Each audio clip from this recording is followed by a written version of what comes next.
ঋষিকেশের গঙ্গা আরতি দেখতে কিন্তু বহু দূর দূর থেকে লোকেরা আসে। আর এই গঙ্গা আরতি সবথেকে বেশি জনপ্রিয় হচ্ছে পরমার্থ নিকেতন আশ্রমে। আমি যেখানে এখন এসেছি, তো চলো তোমাদেরকে আস্তে আস্তে দেখিয়ে দিই সবটা। আমি এখন জানকী সেতুর দিকে যাচ্ছি।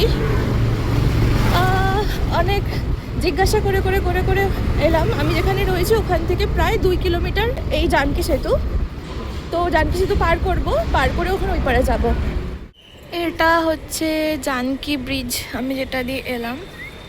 এবং ওই দিকে গঙ্গাটা ঘুরে গিয়েছে, ওই দিকে রয়েছে রামঝুলা, লক্ষণঝুলা ওই দিকে রয়েছে। এটা হচ্ছে জানকী ব্রিজ, যেটা আমি এক্ষুনি ক্রস করলাম স্কুটি করে।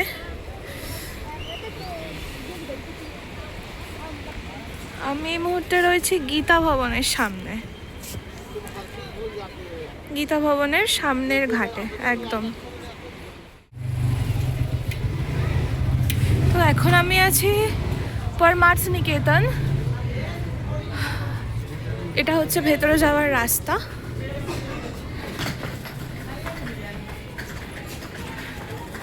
ভেতরে ঢুকেই সুন্দর বাগান টাইপের এরিয়া। এখানে হয়তো রাত্রেবেলায় ফোয়ারা টোয়ারা চালু হয়, অথবা কাজ চলছে হয়তো, দেখে যেরকম মনে হচ্ছে।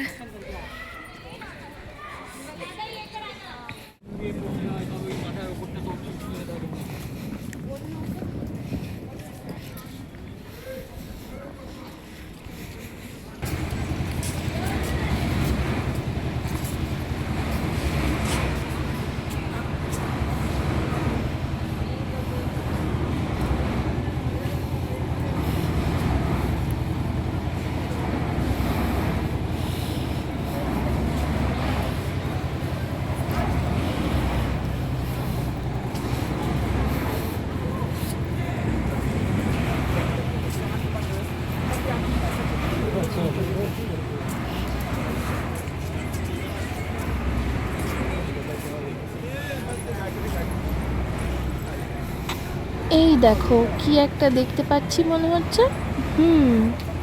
যেখানেই যাই সাথে সাথে কিন্তু মহাদেব চলে আসে আমার কাছে। দেখতে পেলে কত সুন্দর একটা মূর্তি।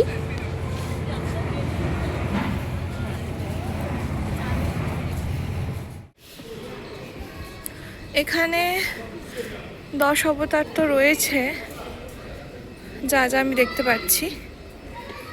তারপরেও অন্যান্য দেবতার মূর্তি, আরো বহু কিছু রয়েছে। ভীষণ সুন্দর। ইতিমধ্যেই কিন্তু গঙ্গা আরতি দেখার জন্য গেট খুলে দিয়েছে। আর গেটের সামনে কিন্তু প্রচুর ভিড় ছিল। আমিও কিন্তু সবার সাথে ওয়েট করছিলাম। আর যত তাড়াতাড়ি সম্ভব আমি কিন্তু দৌড়াতে দৌড়াতে এসে একদম ফার্স্ট রোতে এসে বসেছি, যাতে একদম ভালোভাবে আমি দেখতে পারি। তাই জন্য একদম ফার্স্ট রোতে এসে বসে গেছি। দেখো চারিদিকে কিন্তু একদম প্রস্তুতি চলছে গঙ্গা আরতির, একদম ঘাটের সামনে। এখানে যে বাচ্চাগুলো বসে রয়েছে দেখতে পাচ্ছ, এরা কিন্তু এখানেই পড়াশুনো করে, এখানেই থাকা খাওয়া, এদের এখান থেকেই শিক্ষা নেওয়া। এরা কিন্তু এই আশ্রমেই থাকে। তো আপাতত এখন ক্যামেরা সব সেট করা হচ্ছে। আর দেখতেই পাচ্ছ আস্তে আস্তে ভিড় কিন্তু অনেকটা বেড়ে গেছে, আর প্রচণ্ড ভিড়। আমার কপাল ভালো, তাই আমি একদম ফার্স্ট রোতে এসে বসতে পেরেছি। আর এত ভিড় হয়তো জানি না ফোনে কতটা বোঝা যাচ্ছে, কিন্তু প্রচণ্ড ভিড়।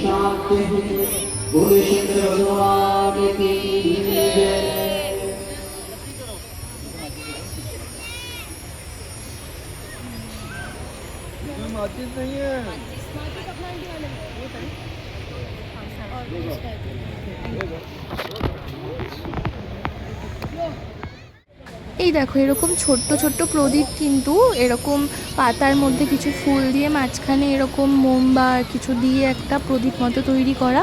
এগুলো কিন্তু ছোট ছোট বাচ্চারা এদিক ওদিক ঘুরে ঘুরে বেচছে, 30 টাকা করে নিচ্ছে। তো সবাই কিন্তু এরকম কিনে কিনে গঙ্গায় কিন্তু ভাসিয়ে দিচ্ছে। তো এগুলো দেখতেও বেশ সুন্দর লাগছিল।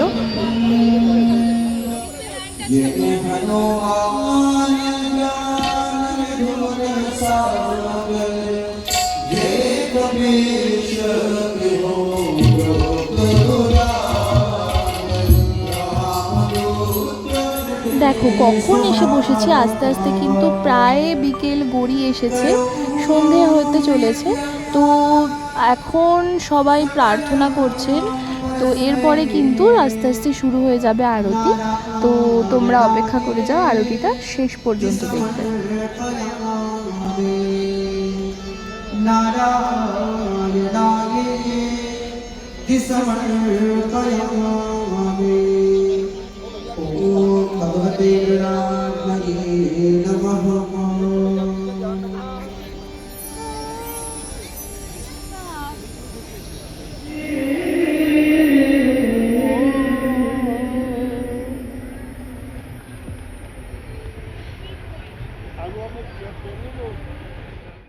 Yeah, I know it sounds great, but I don't have time because I have so many problems. But I have to solve these problems, and solving these problems takes all my time. तो मेरे पास समय नहीं है अध्यात्म के। तो मैंने कहा कि आपके सारे प्रॉब्लम्स का समाधान अध्यात्म है।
আর সবচেয়ে ভালো বিষয় হলো আমাদের জাতীয় সঙ্গীত দিয়ে কিন্তু এনাদের গঙ্গারতির কর্মসূচির সমাপ্তি হয়। তো ভিডিওটা কেমন লাগলো তোমরা অবশ্যই জানিও।